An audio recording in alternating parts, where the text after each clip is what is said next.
ఇక మళ్ళీ అదే డ్రామా, మళ్ళీ అదే సర్కస్. బీసీ రిజర్వేషన్ల సాకుతో ఢిల్లీలో కాంగ్రెస్ పిల్లి మొగ్గలేసింది. రాజధానిలో వింత వీధి నాటకాలు ప్రదర్శించింది. కేవలం బీఆర్ఎస్ పై బురద జల్లడం కోసమే ఢిల్లీలో దొంగ ధర్నాలు చేసింది కాంగ్రెస్ పార్టీ.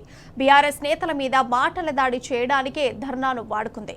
మరోసారి కేసీఆర్ పైన, కేటీఆర్ పైన ఇష్టం వచ్చినట్టు నోరు పారేసుకున్నాడు రేవంత్. ఆర్డినెన్స్ ద్వారా బీసీ రిజర్వేషన్లు సాధ్యం కాదని తెలిసి కూడా నయా నాటకాన్ని ప్రదర్శించాడు. బీసీ ప్రజలను తప్పుదారి పట్టించేలా రేవంత్ అడ్డగోలు వ్యాఖ్యలన్నీ చేశాడు. వచ్చే ఎన్నికల్లో మోదీని దింపేసి మరీ బీసీ రిజర్వేషన్లు తెస్తామంటూ బీరాలు పలికాడు. అప్పటి వరకు ఆగే వాళ్ళైతే ఇప్పుడెందుకు ఢిల్లీ వెళ్లి గగ్గోలు పెట్టారు? మంది మార్బలాన్ని వెంటేసుకొని ఈ డ్రామాలన్నీ ఎందుకు చేశారు? ఇక ఢిల్లీలో తేలకపోతే గల్లీలో తేల్చుకుంటామంటూ రేవంత్ డాంబికాలు పలికాడు. గల్లీలో తేలే వ్యవహారమే అయితే మరి ఢిల్లీ దాకా ఎందుకు దేక్కుంటూ వెళ్ళినట్టు? ఇదంతా ఎవరిని మోసం చేయడానికి? కాంగ్రెస్ ఢిల్లీ ధర్నాతో అసలు ఎవరికి లాభం? బీజేపీ ఎటు తేల్చదని తెలిసి కూడా ఎవరిని మభ్యపెట్టడానికి ఈ వేషాలన్నీ వేశారు.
ఇక ఢిల్లీలో కాంగ్రెస్ ధర్నా అట్టర్ ఫ్లాప్ అయింది. సొంత పార్టీ చేసిన ధర్నాకు రాహుల్ గాంధీ ముఖం చాటేశారు. రాహుల్ ధర్నాలో పాల్గొంటారని పొద్దంతా రేవంత్ బాగా మీడియా ప్రచారం చేసింది. రాహుల్ వస్తాడు, అంతు తేలుస్తాడంటూ తెగ ఊదరగొట్టింది. అయితే కనీసం ధర్నా వైపు కన్నెత్తి కూడా చూడలేదు రాహుల్. సొంత పార్టీ ధర్నానే కాంగ్రెస్ అధిష్టానం పట్టించుకోలేదు. తెలంగాణ ప్రభుత్వం అంతా ఢిల్లీకి వచ్చిన హైకమాండ్ లైట్ తీసుకుంది. ఇక కాంగ్రెస్ అగ్రనేత మల్లికార్జున ఖర్గే కూడా ధర్నా దిక్కు చూడలేదు. సొంత పార్టీ ధర్నాను వదిలేసి పార్లమెంటులో మరో ధర్నాలో పాల్గొన్నారు ఖర్గే. రాహుల్ ఖర్గే రాకపోవడంతో ఇవాల్టికింతే అన్నట్టు దుకాణం బంద్ చేసుకున్నాడు రేవంత్.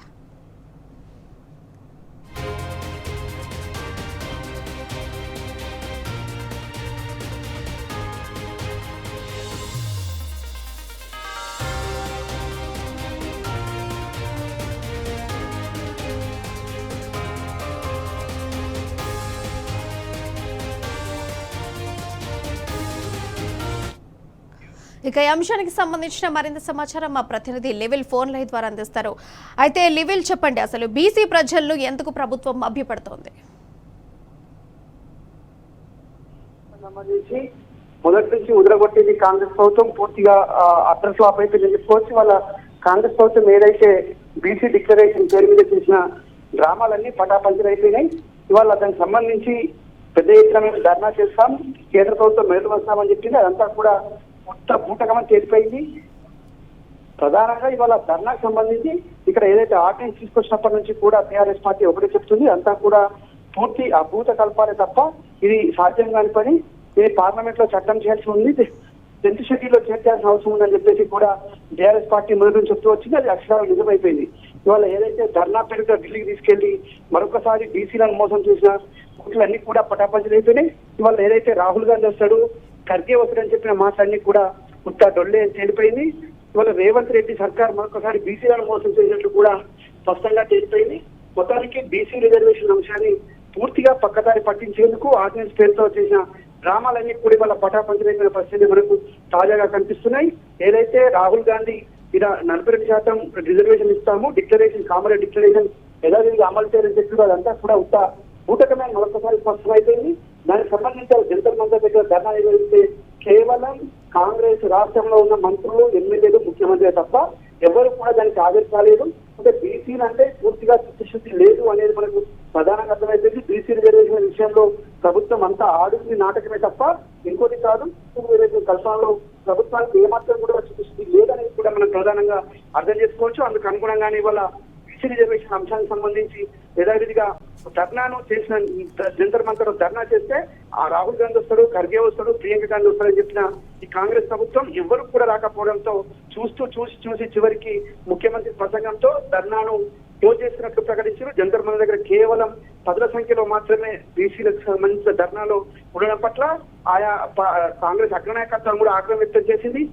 పార్లమెంట్ కూతపెట్టు దూరంలో ఉన్న ఈ జంతర్ మంతర్ లో ధర్నాకు రావడానికి ముఖం చాటేసింది కాంగ్రెస్ అగ్రనాయకత్వం.